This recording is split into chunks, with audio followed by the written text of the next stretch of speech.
네, 함께 읽으신 본문은 여호사밧의 아들 여호람의 생애에 대하여서 역대기 저자가 그의 삶을 기록한 내용입니다.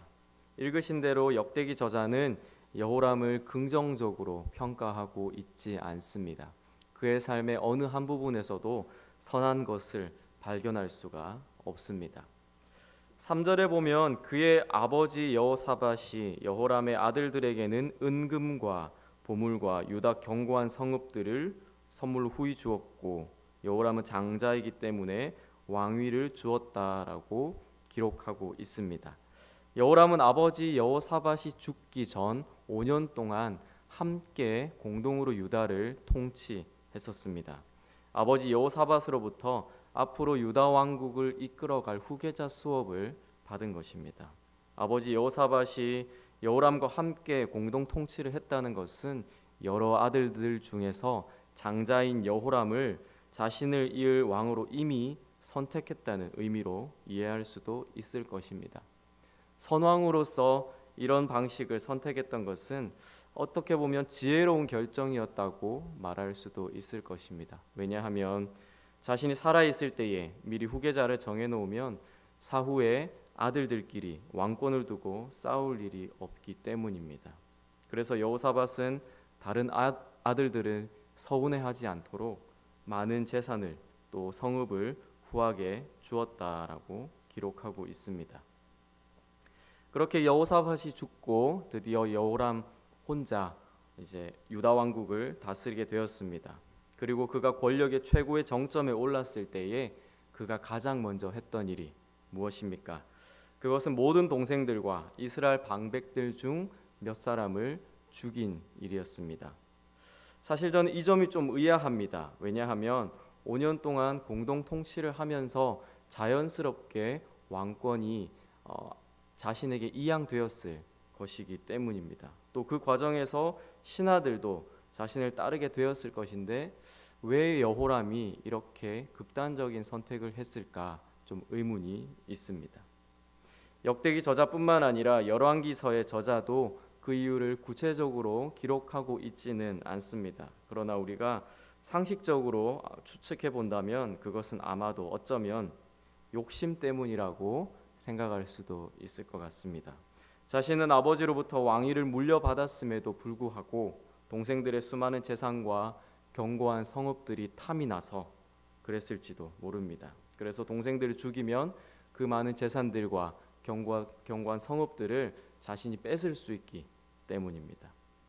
그리고 또 다른 이유는 정치적인 이유 때문일 것입니다. 저는 이것이 더욱더 타당하다고 생각하는데 비록 자신이 유다의 왕으로 예루살렘 왕궁에 살고 있고 동생들은 자신에게서 멀리 떨어진 다른 성읍들에 살고 있지만 보다 자신의 왕권을 더 확실하게 하고 싶은 마음 때문입니다. 혹시라도 나머지 형제들이 연합하여서 그리고 다른 방백들과 연합하여서 반란을 일으켜 자신의 왕위가 빼앗기는 일이 없도록 모든 가능성들을 애초에 없애버리고 자신만이 유다 왕국의 유일한 왕족으로 강력한 왕권을 가진 자로 존재하고 싶었을 것입니다.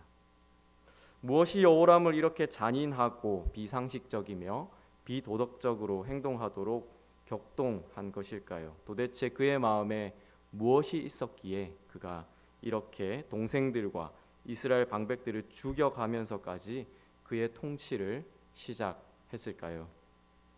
아마도 그것은 그의 마음 가운데 있는 어떤 두려움이나 불안 때문일 것입니다.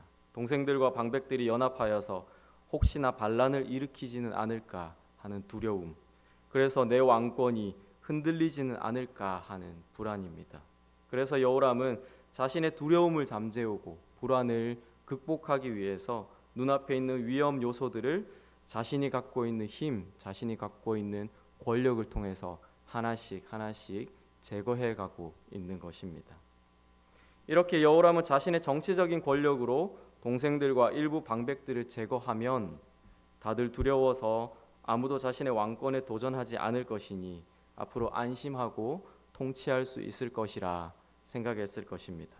국가 내부적으로는 반란을 일으킬 수 있을 만한 사람들이 다 없어졌기 때문에 이제 평안할 것이고, 또 외부적으로는 과거에는 늘 긴장 관계였던 북이스라엘이 지금은 자신의 장인이 다스리고 있기 때문에 전쟁이 없을 것이므로 평안할 것이고, 또 큰 문제만 없다면 아버지 여호사밧 때의 이웃 나라들과 평안한 외교적 관계도 계속해서 유지해 나갈 수 있을 것이라 생각했을 것입니다.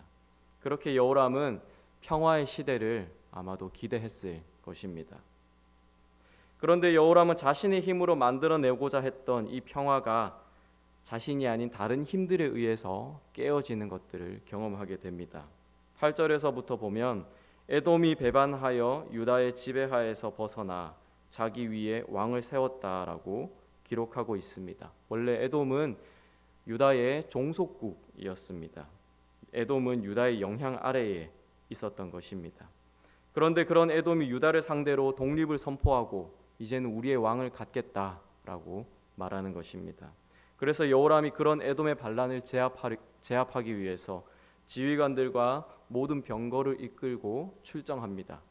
그런데 도리어 그들에게 둘러싸여서 겨우 살아서 돌아오게 됩니다. 또 그 시기에 에돔뿐만 아니라 lib나도 유다를 배반하여서 유다의 지배에서 벗어났습니다. 과거에는 하나님이 평화를 주셨을 때에는 유다가 아무런 것을 하지 않아도 그들이 종속국으로 존재하고 있었는데, 이제는 여호람이 자신의 힘으로 에돔과 lib나를 통제하지 못하고 도리어 그들의 힘을 당해내지 못하는 지경까지 이르게 된 것입니다. 두 번째로 16절에서부터 보면 블레셋 사람들과 구스에서 가까운 아라비아 사람들이 유다를 침략합니다. 왕궁의 모든 재물이 탈취당하고 여호람의 아들들과 아내들이 잡혀갑니다. 아버지 여호사밧 때에 외교적으로 안정적이었던 유다 왕국이 이제는 이웃 나라로부터 침략을 받아 왕궁이 약탈당해 모두 빈털터리가 되었습니다. 그렇게 견고하리라 믿었던 외교 관계도 붕괴되었습니다. 자신의 힘을 통해 평화를 얻고자 했던 방식 그대로 유다는 자신의 평화가 깨어지는 것들을 겪고 있습니다. 마지막으로 선지자 엘리야의 예언대로 여호람의 창자에 고치지 못할 중병이 들었습니다. 그리고 2년 동안 병을 앓다가 창자가 몸에서 빠져나와 결국 그가 죽게 됩니다. 한 나라의 왕이라 할지라도 수많은 의사들이 그를 위해 그의 곁을 지키고 있다 할지라도 질병 앞에 무력한 사람에 불과했던 것입니다.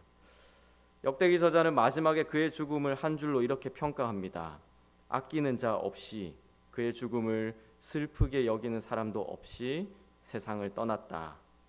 여호람은 수많은 유다 백성을 다스리는 왕으로 그의 삶을 시작했으나 그의 삶은 참으로 그의 마지막은 참으로 비참했습니다.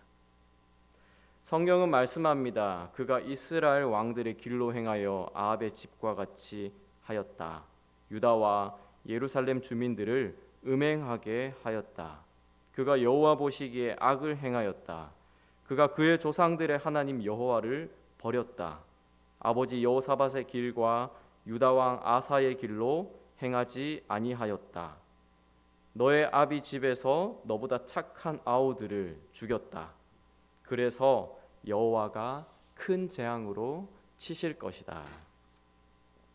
역대기 저자는 여호람 때의 평화가 깨어진 것은 여호와 보시기에 그가 악을 행하였기 때문에, 그리고 여호와 하나님을 버렸기 때문에라고 말합니다.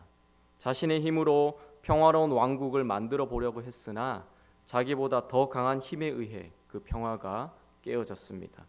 그것을 위해서 동생들을 죽이기까지 하고 그 땅의 지도자들을 죽이기까지 하였으나 그의 통치 기간은 고작 8년밖에 되지 못했습니다.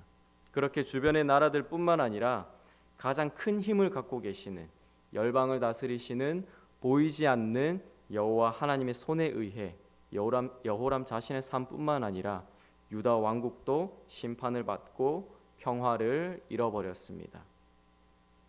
우리는 종종 이 문제만 해결하고 저 위협 요소만 제거하면 내 삶에 아무런 어려움이 없고 평화로워질 것이다 라고 생각할 때가 종종 있습니다. 그러나 우리가 우리 삶의 모든 위험한 것들을 통제하고 다스린다 할지라도 금방 평화로워지지는 않습니다. 우리가 통제하고 다스릴 수 있는 것은 지극히 제한적입니다.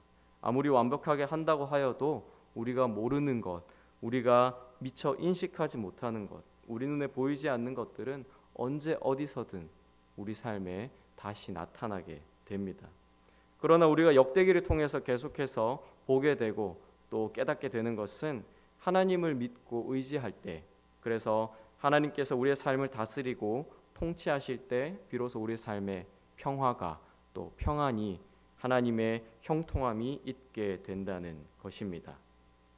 비록 역대기 저자는 여호람을 긍정적으로 평가하고 있지 않고 또 실제로 그가 악한 삶을 살았지만 여호람이라고 왜 좋은 왕이 되고 싶지 않았겠습니까? 그도 백성들과 이웃 나라로부터 칭송받는 나라로 만들고 싶었을 것입니다. 아버지가 세워놓은 나라를 더 견고하게 세워가고 싶었을 것입니다. 아마도 여호람은 왕궁에서 자라면서 하나님의 계명을 많이 듣고 또 배웠을 것입니다. 특히 아버지 여호사밧과 함께 통치하던 그 5년의 시간 동안 아버지로부터 많은 것을 보고 또 배웠을 것입니다. 특히 아버지 여호사밧은 여호와 하나님께서 자신의 삶에 어떻게 함께 하시고 어떻게 역사하셨는지 말로써 가르쳐 주었을 것입니다. 그리고 그렇게 여호와 하나님을 의지하고 여호와 하나님을 섬기라고 분명히 이야기도 했을 것입니다. 그러나 여호람은 여호와 하나님이 기뻐하시는 삶을 살지 않았습니다. 그가 율법을 몰랐기 때문에 또 여호와 하나님이 자신의 아버지의 삶에 어떻게 역사하셨는지 듣지 못했기 때문에가 아닙니다. 그는 다 알지만 조상들의 길이 아닌 이스라엘 왕들의 길을 걸은 것입니다. 여호와 하나님이 아닌 우상을 숭배하는 삶을 산 것입니다. 여호와가 아닌 이방 신들을 자신의 하나님으로 모신 것입니다. 왜냐하면 그 길을 따라가는 것이 자신과 유다 왕국을 더 강하게 하고 더 부유하게 하고 더 평화롭게 할 것이라고 믿었기 때문입니다. 성경은 북이스라엘에서 온 아내 아달랴의 영향을 받았기 때문이다라고 말합니다. 물론 그것도 맞겠지만 결국은 여호람 자신이 그러한 결정들을 선택한 것이지요. 그의 욕심과 그 안에 있는 악한 마음이 여호와 하나님보다 이방 신들을 더 원하고 더 찾고 더 의지하게 하였던 것입니다. 말씀을 맺겠습니다. 하나님께서 출애굽하던 이스라엘 백성들에게도 말씀하셨듯이 우리의 삶에도 매 순간 생명의 길과 사망의 길이 놓여 있습니다. 분명 우리에게는 지금 우리가 살아가는 것보다 더 나은 삶이 있다고 저는 믿습니다. 그것은 오직 생명의 길 안에만 있는 것입니다.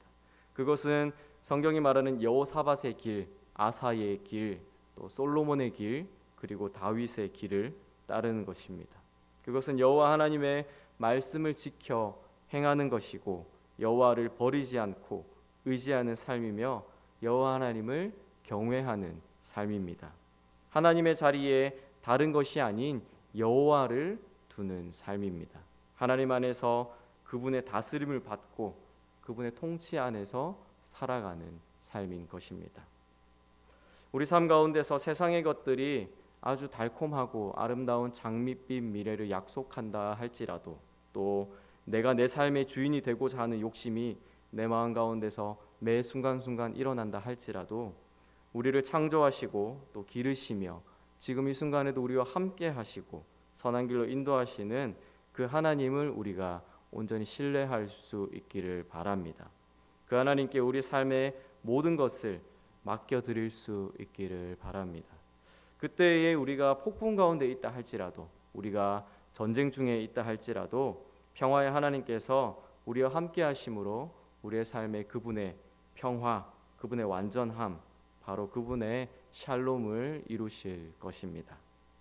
그렇게 오늘도 그 하나님을 기대하시며 하나님과 함께하는 모든 동래제일교회 성도님들이 되시기를 소망합니다. 그렇게 이 시간 그분을 기대하시면서 자유롭게 기도하시며 하나님께 나아가시도록 하겠습니다.